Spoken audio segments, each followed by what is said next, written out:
योगिनी एकादशी व्रत कथा। तो एक बार बोलिए प्रेम से योगिनी एकादशी माता की जय, विष्णु भगवान की जय, लक्ष्मी माता की जय। योगिनी एकादशी का महत्व। हिंदू धर्म ग्रंथों में हर एकादशी का अपना अलग महत्व बताया गया है। इन्हीं अलग अलग विशेषताओं के कारण इनके नाम भी भिन्न भिन्न रखे गए हैं। प्रत्येक वर्ष में 24 एकादशियां होती है। मल मास की एकादशियों को मिलाकर इनकी संख्या 26 हो जाती है। इन्हीं एकादशियों में से एकादशी आषाढ़ मास के कृष्ण पक्ष की एकादशी जिसे योगिनी एकादशी कहते हैं। योगिनी एकादशी का उपवास रखने से समस्त पापों का नाश होता है तथा इस लोक में भोग और परलोक मुक्ति भी मिलती है। योगिनी एकादशी व्रत कथा। महाभारत काल की बात है कि एक बार धर्मराज युधिष्ठिर ने भगवान श्री कृष्ण से कहा, हे त्रिलोकीनाथ, मैंने ज्येष्ठ माह के शुक्ल पक्ष की निर्जला एकादशी की कथा सुनी। अब आप कृपा करके आषाढ़ मास के कृष्ण पक्ष की एकादशी की कथा सुनाइए। इस एकादशी का नाम तथा महात्म्य क्या है, सो अब मुझसे विस्तार पूर्वक बताइए। श्री कृष्ण ने कहा, हे पांडु पुत्र, आषाढ़ माह के कृष्ण पक्ष की एकादशी का नाम योगिनी एकादशी है। इसके व्रत से सभी पाप नष्ट हो जाते हैं। यह व्रत इस लोक में भोग तथा परलोक में मुक्ति देने वाला है। हे धर्मराज, यह एकादशी तीनों लोकों में प्रसिद्ध है। इसके व्रत से सभी पाप नष्ट हो जाते हैं। तुम्हें मैं पुराण में कही हुई कथा सुनाता हूँ, ध्यान पूर्वक श्रवण करो। कुबेर नाम का एक राजा अलकापुरी नाम की नगरी में राज्य करता था। वह शिव भक्त था। उनका हेममाली नामक एक यक्ष सेवक था जो पूजा के लिए फूल लाया करता था। हेममाली की विशालक्षी नाम की एक अति सुंदर स्त्री थी। एक दिन वह मानसरोवर से पुष्प लेकर आया, किंतु काम सख्त होने के कारण पुष्प को रखकर अपनी स्त्री के साथ रमण करने लगा। इस भोग विलास में दोपहर हो गई। हेमावली की राह देखते देखते जब राजा कुबेर को दोपहर हो गया तो उसने क्रोध पूर्वक अपने सेवक को आज्ञा दी कि तुम लोग जाकर पता लगाओ कि हेमावली अभी तक पुष्प लेकर क्यों नहीं आया। जब सेवकों ने उसका पता लगाया, राजा के पास जाकर बताया, हे राजन, वह हेमावली अपनी स्त्री के साथ रमण कर रहा है। इस बात को सुन राजा कुबेर ने हेमावली को बुलाने की आज्ञा दी। डर से कांपता हुआ हेमावली राजा के सामने उपस्थित हुआ। उसे देखकर कुबेर को अत्यंत क्रोध आया और उसके होठ फड़फड़ाने लगे। राजा ने कहा, अरे अधम, तूने मेरे परम पूजनीय देवों के भी देव भगवान शिव जी का अपमान किया है। मैं तुझे श्राप देता हूँ कि तू स्त्री के वियोग में तड़पते और मृत्यु लोक में जाकर कोढ़ी की जीवन व्यतीत करे। कुबेर के श्राप से वह तत्लक्षण स्वर्ग से पृथ्वी पर आ गिरा और कोढ़ी हो गया। उसकी स्त्री भी उससे बिछड़ गई। मृत्यु लोक में आकर उसने अनेक भयंकर कष्ट भोगे, किंतु शिव की कृपा से उसकी बुद्धि मलिन न हुई और उसे पूर्व जन्म के भी सुध रही। अनेक कष्टों को भोगता हुआ तब अपने पूर्व जन्म के कुकर्मों को याद करता हुआ वह हिमालय पर्वत की तरफ चल पड़ा। चलते चलते वह मार्कंडेय ऋषि के आश्रम में जा पहुंचा।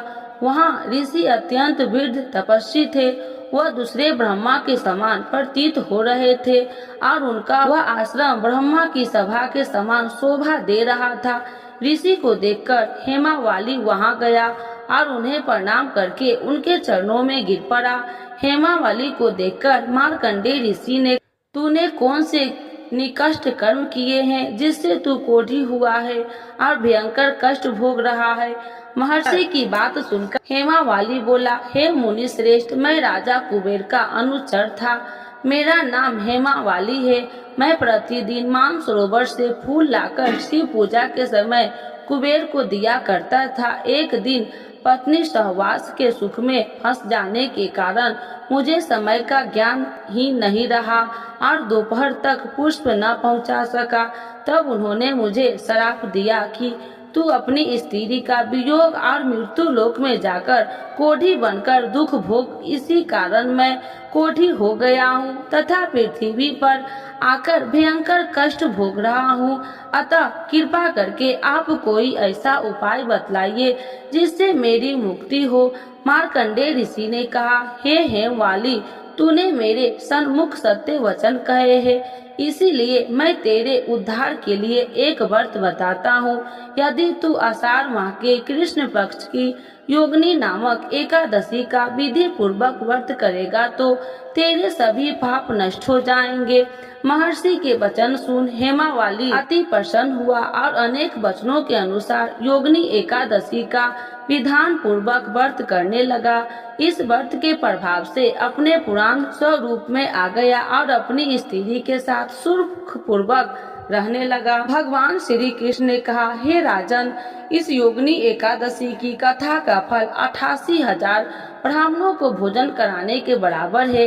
इसके व्रत से सभी पाप नष्ट हो जाते हैं और अंत में मोक्ष प्राप्त करके प्राणी स्वर्ग का अधूरी एकादशी की कथा। तो एक बार बोलिए प्रेम से योगिनी एकादशी माता की, प्रेम से तुलसी माता की जय, श्री कृष्ण भगवान की जय। एक बुढ़िया माई तुलसी जी को सींचती और कहती कि हे तुलसी माता, सत की दाता, मैं तेरा बिटला सींचती हूँ, मुझे बहू दे, पीताम्बर की धोती दे, मीठा मीठा घास दे, बैकुंठ में वास दे, चटक की चाल दे, पटक की मौत दे, चंदन का काठ दे, रानी सा साज दे, दाल भात का भोजन दे, एकादशी की मौत दे, कृष्ण जी का कंधा दे।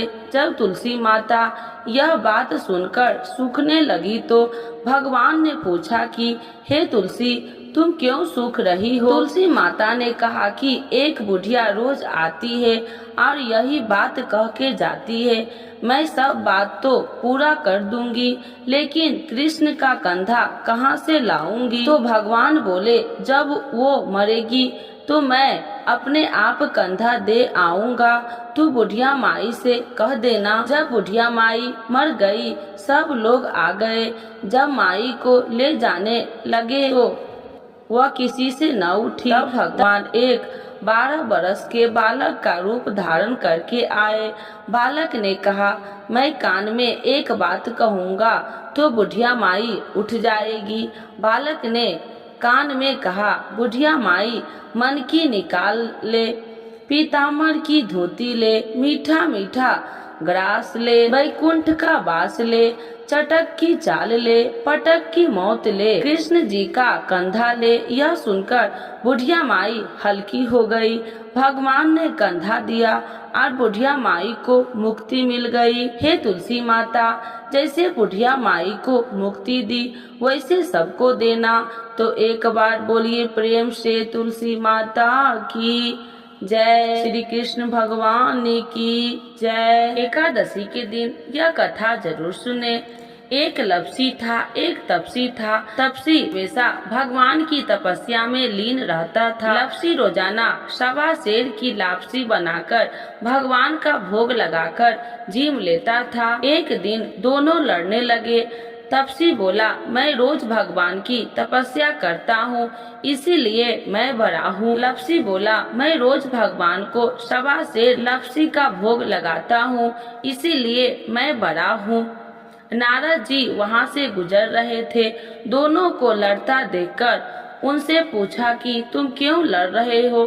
तपसी ने खुद के बड़ा होने के कारण बताया और लपसी ने अपना कारण बताया। नारद जी बोले, तुम्हारा फैसला मैं कर दूंगा।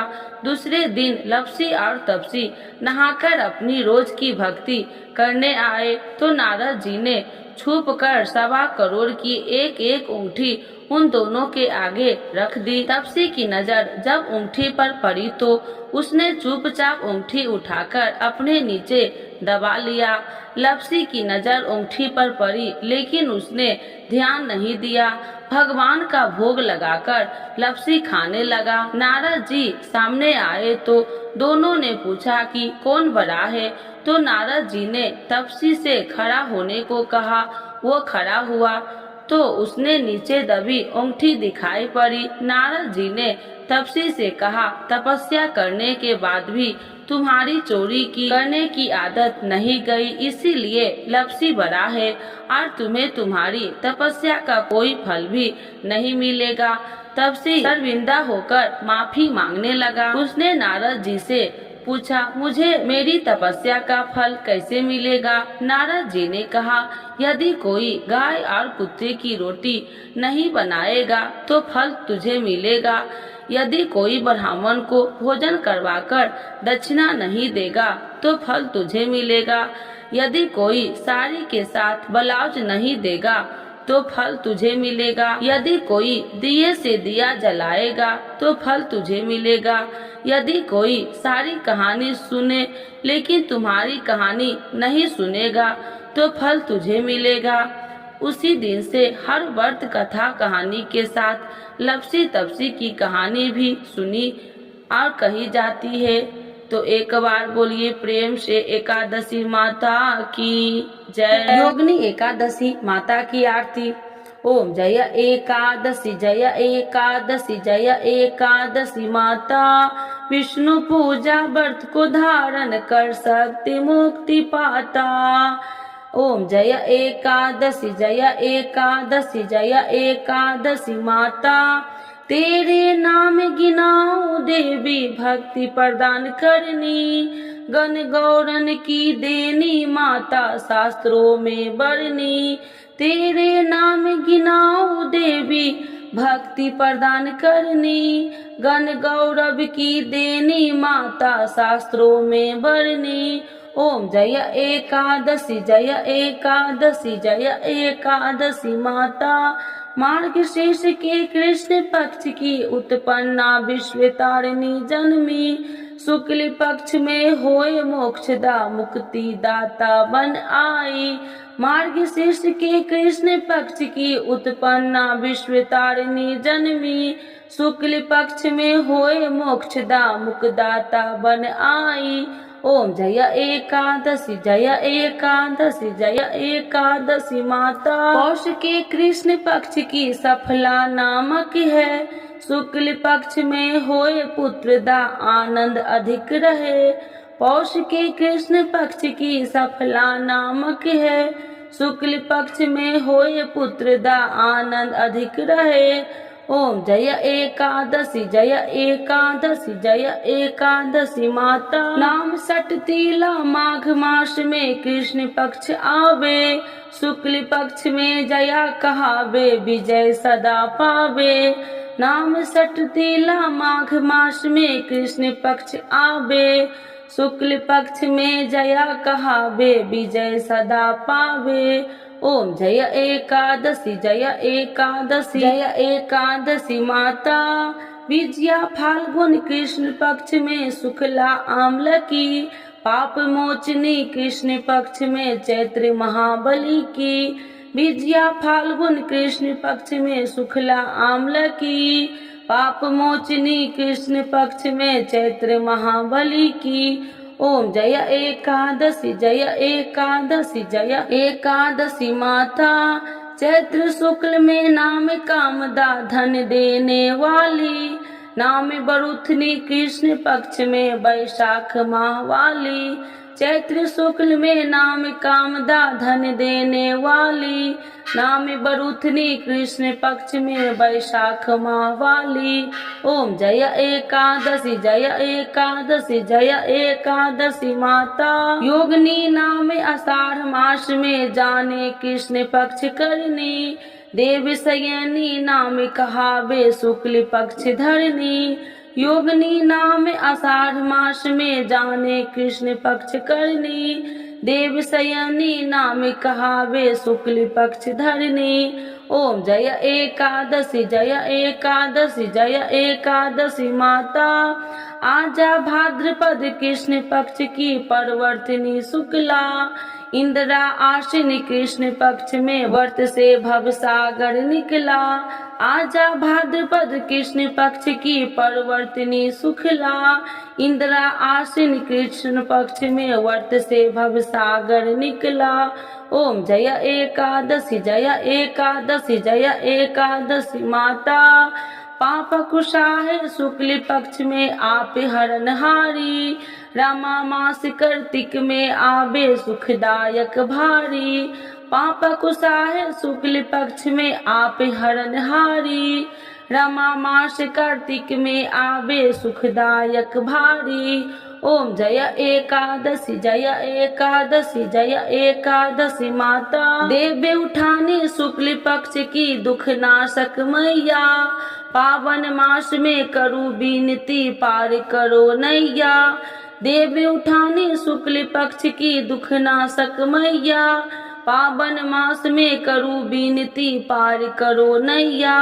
ओम जय एकादशी जय एकादशी जय एकादशी माता, परमा कृष्ण पक्ष में होती जन मंगल करनी, शुक्ल पक्ष में होए पर्दनी दुख दरिद्र हरनी। परमा कृष्ण पक्ष में होती जन मंगल करनी, शुक्ल मास में होए पर्दनी दुख दरिद्र हरनी। ओम जय एकादशी जय एकादशी जय एकादशी माता, जो कोई आरती एकादशी की भक्ति सहित गावे, जन गुरुदास स्वर का वास निश्चय वह पावे। जो कोई आरती एकादशी की भक्ति सहित गावे, जन गुरुदास स्वर का वास निश्चय वह पावे। ओम जय एकादशी जय एकादशी जय एकादशी माता, विष्णु पूजा व्रत को धारण कर शक्ति मुक्ति पाता, शक्ति मुक्ति पाता। तो एक बार बोलिए प्रेम से एकादशी माता की जय, विष्णु भगवान की जय, लक्ष्मी माता की जय।